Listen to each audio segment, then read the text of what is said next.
Graça e paz. Hoje eu quero compartilhar com você um texto da Palavra de Deus que fala muito ao meu coração.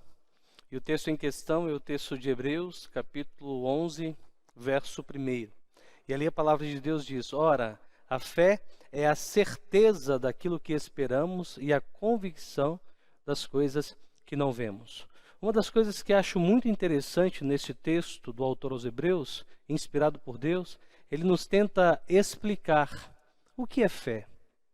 E uma coisa muito bacana que ele usa nesse texto é que ele escreve fazendo uso da poesia oriunda do hebraico e usa duas palavras que em alguns momentos são sinônimos para tentar nos definir a fé, que seria a certeza e a convicção. A certeza daquilo que esperamos e a convicção daquilo que não vemos.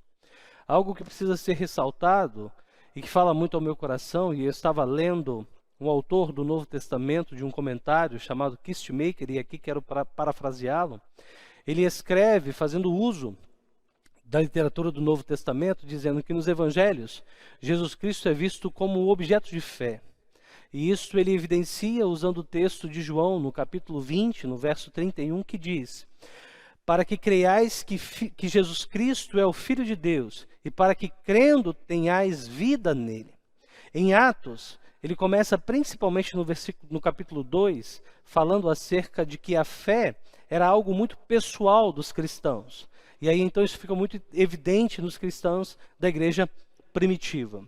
Quando nós chegamos nos escritos paulinos e em suas cartas, principalmente fazendo uso da carta aos Romanos, ele define fé como o meio pelo qual Deus o justifica de pecador para agora justificado em Cristo. E esse processo nos faz ter novamente paz com Deus. E para o autor de Hebreus, ele destaca que fé é apegar-se nas promessas de Deus, depender da palavra de Deus e ser plenamente fiel ao Filho de Deus.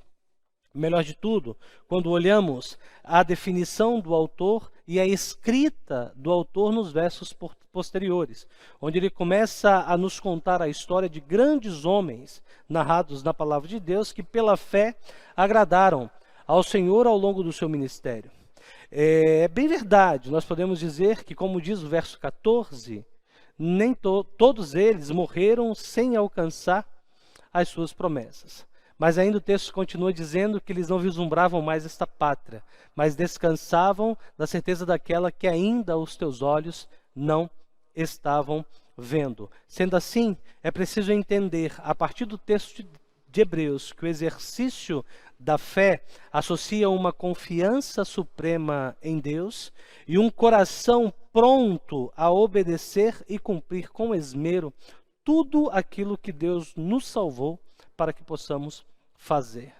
Que neste dia a sua fé seja fortalecida e que estejamos cada dia mais e mais com os nossos corações gratos, prontos a obedecer imediatamente aquilo e para cumprir o nosso ministério para aquilo que Deus nos chamou. Que Deus abençoe você, um forte abraço e até a próxima.